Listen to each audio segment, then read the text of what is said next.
Before we get into the main video, I just wanted to quickly mention that the 1000 Doors Readathon is being hosted by Megan from Meg with Books, Emma from Drinking by My Shelf, and Tasmin from Tea Books and Tasmin.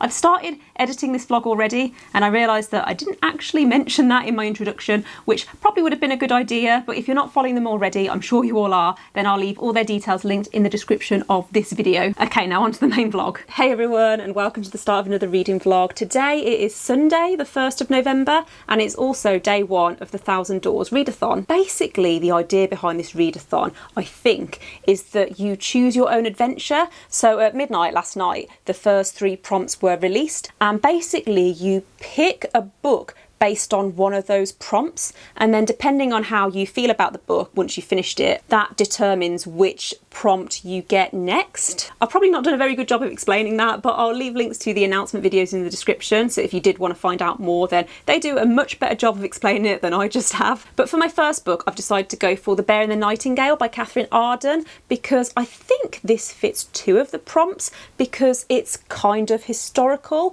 but it also has 5 letters in the title, so I'm going to go with it. And Megan from Meg with Books is also running a read along this month for the Winter Night trilogy, which The Bear and the Nightingale is the first book. And so I took that as a sign that it's meant to be. I'm clearly meant to read this month. And I don't know much about this book other than it's got really good reviews, and I think it's inspired by medieval Russia, or it's a fantasy world that's based on medieval Russia. But I'm going to make a start on it tonight, and I'll probably do another update once I'm about halfway through. Okay, so I'm about 50% of the way through The Bear and the Nightingale now, and I wanted to try and give a little bit of a summary of what this book is about, because I know that I didn't really do that yesterday. But I do feel like this is one of those books where you're better going into it without knowing too much about the plot. But the main character that we're kind of following is a girl called Varsia, I think that's how you say her name. And as she was growing up, her and her brothers and sisters would hear these stories that this old woman, who I think is kind of like their nurse or their nanny, she would tell them these stories that were kind of like fairy tales. Before she was even born, Varsia's mother had these visions, or this like premonition, or this foresight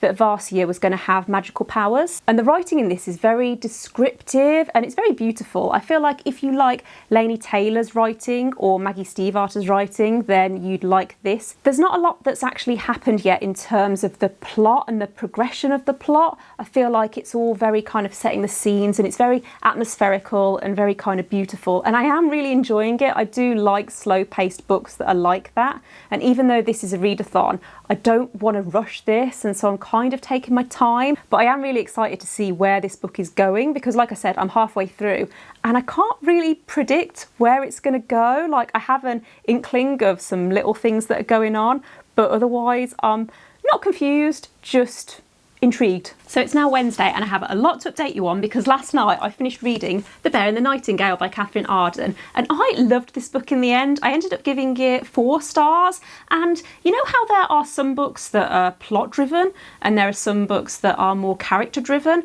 I feel like this book is more atmosphere driven, if that makes sense. This is the perfect book to read over the winter because it's set in this small village where it's very snowy and frosty and there's lots of magic and folklore. The only thing I struggled with a little bit is that there's quite a lot of characters in the book, and so it could get a little bit confusing at times, and this did very much feel like the first book in a series because there was a lot of scene setting. However, I do feel like there's so much more that could be done with this story and with this world, and I really liked the direction that it was going in, especially towards the end. I think I mentioned at the start of this video that there was 2 prompts that this could have been counted towards, but the one that I decided to go for was Megan's, which was That's History. And because I gave it 4 stars, that means that my next prompt is I'm back. All of the prompts in this read along are open to interpretation. So for this prompt, it could be that you go back to a book that you DNF'd, or you go back to a book that you loved in the past. However, the book that I've decided to go for this prompt is Home Before Dark by Riley Sager,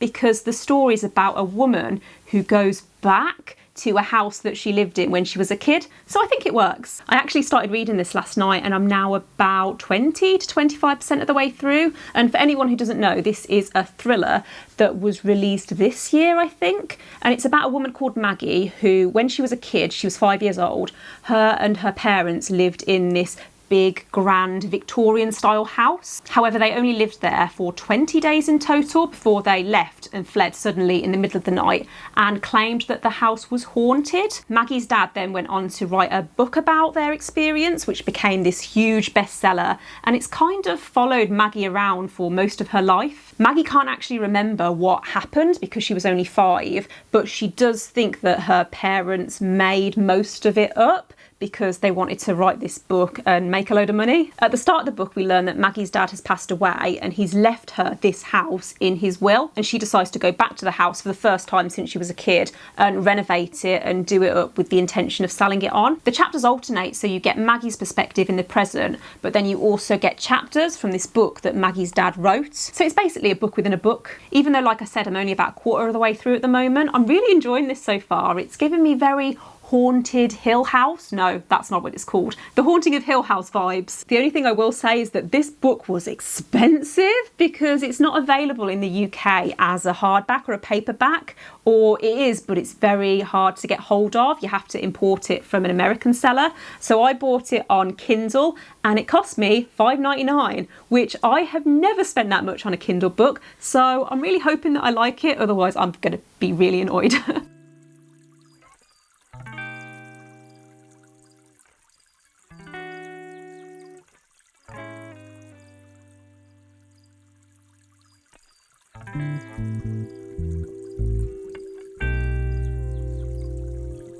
This is the first time all week where I've actually been able to film in the daylight, and it feels a little bit weird, but I'm going to roll with it. So last night I finished reading Home Before Dark by Riley Sager, and I absolutely loved it. It's the kind of thriller that I know that I love, and I ended up giving it 5 stars. Throughout the book, you're trying to work out whether Maggie's dad was lying in his book, what parts of the book were real, was there something supernatural going on, or was there a much more simple explanation? When it got to about 60% of the way through, I thought I'd figured out what was going to happen, and then a little bit further I thought, yep, I'm definitely right, and then a little bit further I thought, hang on a minute, no, this is getting too obvious. And then the ending, like that last chapter, I did not see that coming. So because I didn't guess where the book was going, this led me through my next door to Tasmin and the prompt, which was to pick a book that feels like Marvel. And I'm not gonna lie, I think I've nailed this, because the book that I've chosen is The Diviners by Libba Bray, which is set in New York in the 1920s, and it follows a group of people who have special powers. Sound familiar? I've actually started this already, and so far I am loving it. We're following this main character called Evie, whose parents have sent her to live with her uncle in New York. She's from Ohio originally,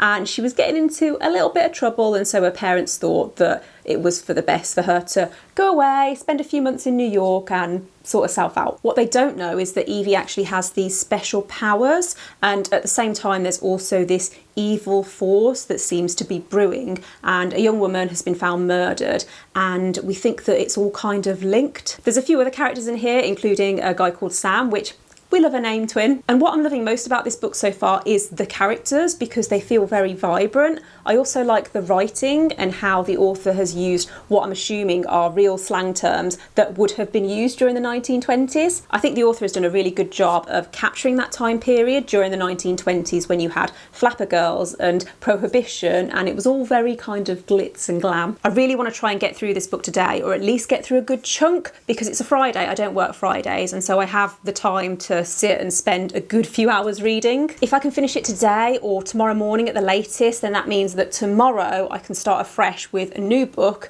and then that gives me Sunday to hopefully read my last book, but we'll see how it goes. So it's about 6:30 and I've been reading for I think about 6 hours in total today. Obviously I've had breaks, I went for a walk earlier and stuff, but I don't know how I've got so lucky with this readathon, because I am absolutely loving The Diviners. I feel like it's going to be at least 4 stars, if not 5 stars. I feel like it could become one of my favourite fantasy books. It's very witty, and I love the banter between the characters. I think they have really good dynamics, and I think the pacing is really good.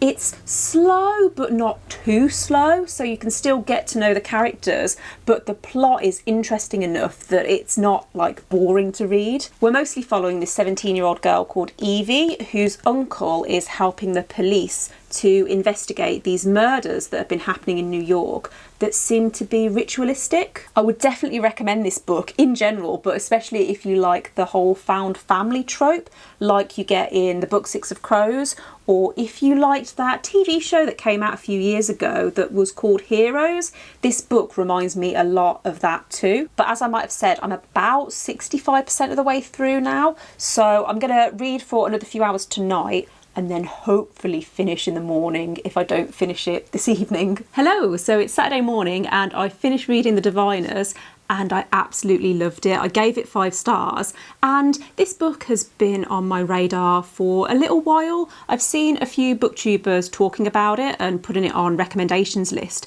but I do feel like it's quite underrated. I'm so glad that this readathon pushed me to read this, because it's one of those books that I probably would have picked up eventually, but not as soon as now. I liked that there was a sprinkle of romance in the book, but it wasn't overpowering and it wasn't the main focus of the story. I really want to read the next books in the series, and I'm quite sad because I think it's going to end up being next year because it's November. I don't think I'm going to get round to reading these either this month or next. I'm actually quite surprised that this hasn't been picked up and turned into a TV show, because I feel like it would work quite well. For the next prompt, I had to go through a door depending on how I felt about the main character in this book, and I loved Evie as a main character. I thought she had loads of charisma and she was funny, and so my next door led me to Emma, who gave me the prompt to pick a book based on the word up. And I don't know whether this is a loose interpretation of the prompt, but the first thing that I thought of when I heard the prompt up was steamy romance book.